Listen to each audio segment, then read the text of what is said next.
Прежде всего, я хотел бы всех сегодня приветствовать здесь, в этой церкви. И прошу прощения, но я буду говорить на русском, потому что вопросы политического характера. И на сирийском языке будет очень сложно осветить все то, что происходит сейчас. 100 лет назад, именно в июле 2014 года, был впервые осуществлен в полной мере геноцид ассирийцев в Иране. Тогда это первые были в Урме. В 15 году до 18 года этот геноцид продолжался по всей территории тогдашней Турецкой империи, от Ирана, хотя Урмия и все села урмийские, они входили в состав Ирана, но это не помешало турецким войскам выполнить этот геноцид страшный. А до 18 года он продолжался на территории Ирака, юго-восточной Турции и так далее. В результате тогда погибло примерно 60% от состава наших населенных мест ассирийцев.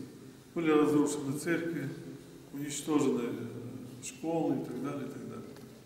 Ну, казалось бы, вот были события 1933 года в Ираке, в селении Симель. Но это связано было с тем, что ассирийцы участвовали с англичанами в охране нефтяных промыслов английских, колониальных. Англичане потом договорились с тогдашним уже правительством Ирака. Они ушли, а ассирийцы остались. Ну, отыгрались опять на ассирийцев. Ну, в целом, за прошедшие 100 лет, Рави Каши сказал об этом, во всем мире ассирийцы жили более-менее нормально. Правда, они ушли многие с Ближнего Востока, но жили более-менее нормально, как бы создавали свои общественные организации, уделяли внимание истории, культуре, языку по мере возможности. Также у нас здесь, в России, мы всему этому уделяли внимание, зная, что где-то вот в Северном Ираке, в Сирии есть компактное проживание ассирийцев, есть школы, есть преподавание с 1 по 11 класс на всех предметов на ассирийском языке, издаются журналы, телепередачи там, и так далее. То есть мы как бы выполняли ту необходимую небольшую работу в этих странах, поддерживая свою культуру и так далее. Но события 2014 года,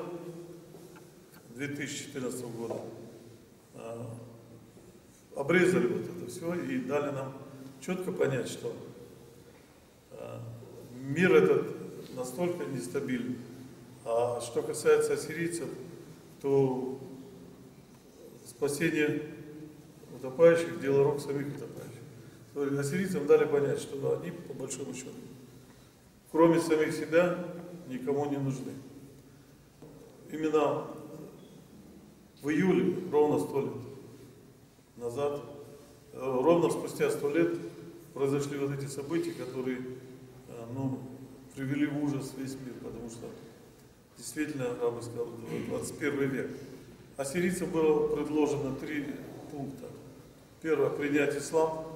Второе – подать $250 на члена семьи в месяц.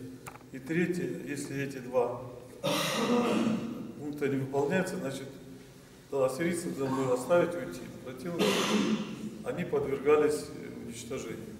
То есть, можете представить себе 21 век, и вот эта выкопанная 1500-летняя джазира, по-моему, если я не ошибаюсь, джазира, которая применялась 1500 лет назад на Ближнем Востоке в отношении христиан. Что происходит сейчас в данной ситуации вот, в в Сирии, в Северном Ираке. Особенно последние события в Сирии, когда буквально в одну ночь, в 4 часа утра, практически все поселения вдоль реки Хабр, по ним был нанесен удар. То есть это говорит о заранее продуманной, целенаправленной организации вот этих всех действий. Достаточно вспомнить нашу страну 1938 годы. 1937, 1938, 1939, когда НКВД приходило именно в 4 утра, целенаправленно, допустим, ассирийцы были по всему Советскому Союзу арестованы именно с 4 на 5 февраля, именно в 4 часа утра. Кто не оказался дома или где-то, кого не застали особо, так сказать, помеченных, ровно через 10 дней повторили по всему Советскому Союзу это же мероприятие. Вот сегодня это происходит на Ближнем Востоке. То есть целенаправленно поставлена задача выгнать, выдавить ассирийцев, христиан, как раньше всегда называли христиане. 2%, 4% христиан, дескать, там находятся. Сегодня уже слово христиане как бы отошло на второй план. Везде и всюду звучит имя ассирийцы, ассирийцы, и в Египте это копты. То есть египетские христиане примерно того же периода, когда образовались и наши христианские общины на Ближнем Востоке. Вот сегодня, значит, об этом говорят уже все. Уничтожаются наши церкви, практически всех церквей коснулось это. Уничтожаются наши святыни, уничтожается библиотека в Багдаде разграблена была еще в 2003 году. На прошедших несколько дней назад была сожжена богатейшая библиотека Мосула, город Мосул, то есть бывший город Ниневия, где были книги IV века и поздние, выполнены на пергаменте. Эта библиотека внесена в мировой каталог библиотек, где собраны исторические данные по христианству, по зарождению христианства и так далее. То есть она уникальна.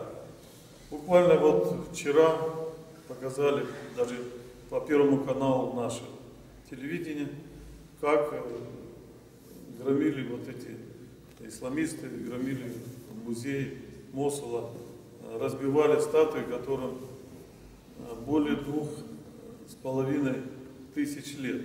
То есть 2700 там и более.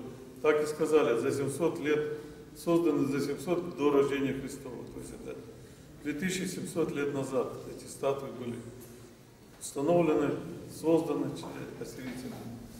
А сейчас их просто ломают банально металлическими кувалдами.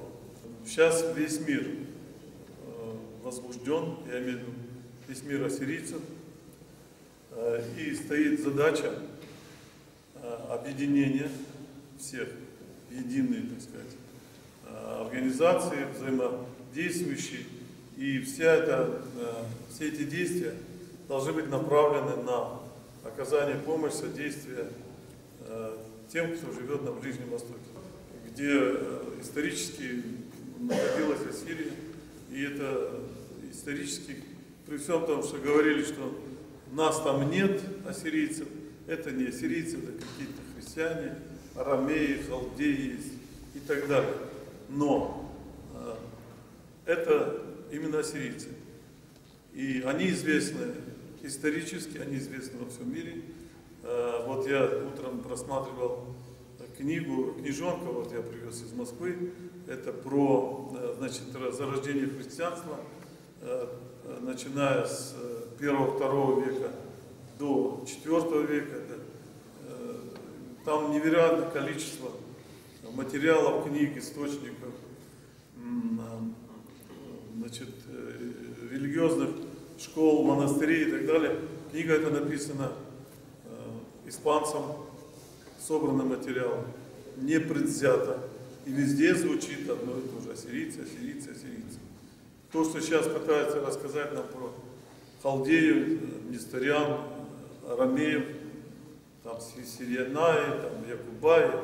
Это все источник, это все одно. Это религиозные направления, но нация от города, от божества Ашур, который был когда-то и исторически является внуком, непосредственно внуком одного из внуком самого сына Ноя, Сима, откуда понимание, что мы семиты.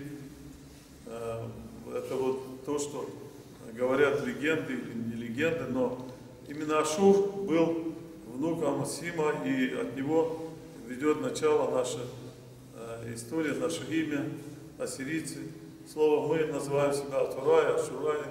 Это греки нас переименовали, у них ше нет, они применяют се, два се, получились ассирийцы. Поэтому вот это все должно быть как бы переработано, убрано, и не может быть наше вот это разделение. Это используют для того, чтобы нас поставить на колени и сказать, что у нас нет. Что можно сказать? Конечно, это великая трагедия, хотя нашему народу, как говорится, не привыкать к этому, это ужасное слово «привыкать».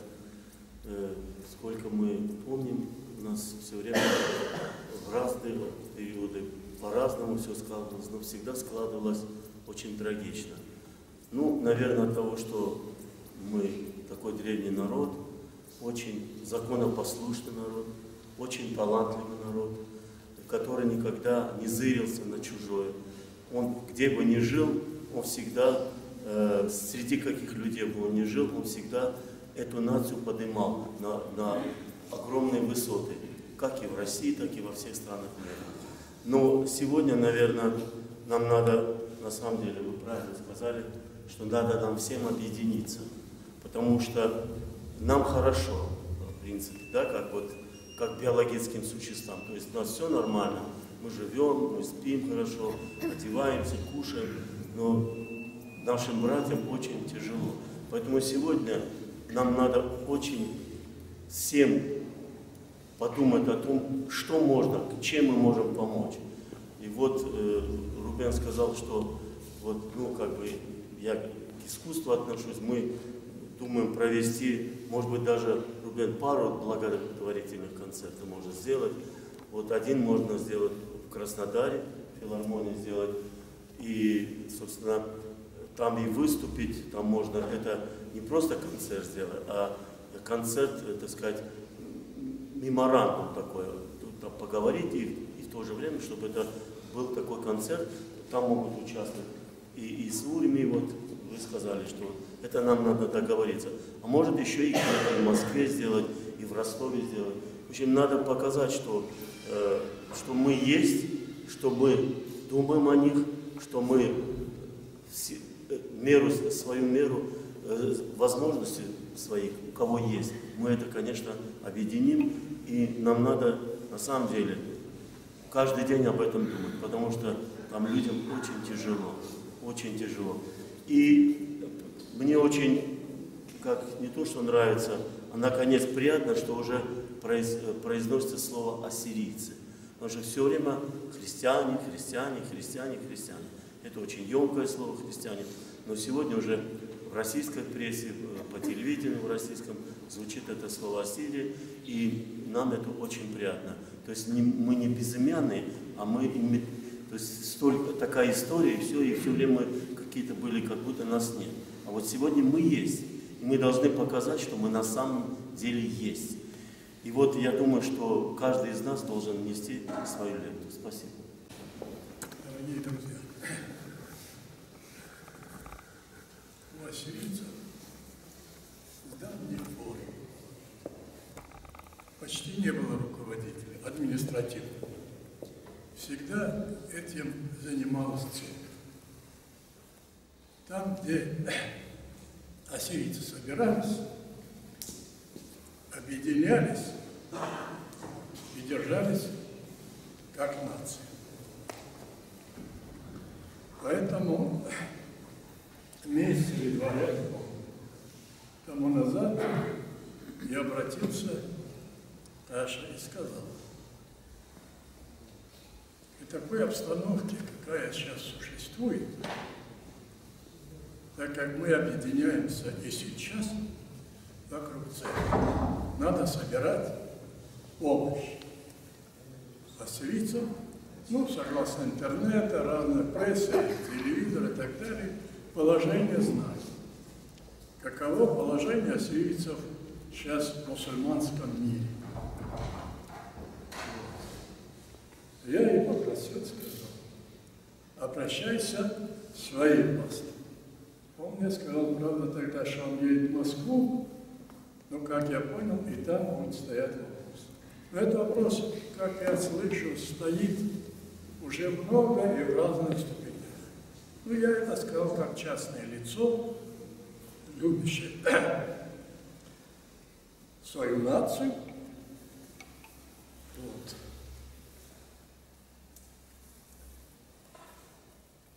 Я готов, как всегда, свою лепту вложить, но я хочу сказать одну вещь. Хорошо много информации дал Олег Ильич. Да, сейчас и французам нужны гастарбайтеры. С Армении ведь многие ассирийцы здесь из Армении тоже нужны гастарбайтеры. Завтра и грузины, те, которые нас выселяли, нужны гастарбайтеры будут, но пока не еще сами. Но цель в основном, как правильно было сказано, чтобы сохранилась территория, сохранилась история нации и сама нация. Поэтому мы должны объединиться, и каждый сам по себе с полным пониманием помочь своему народу. Вот и все.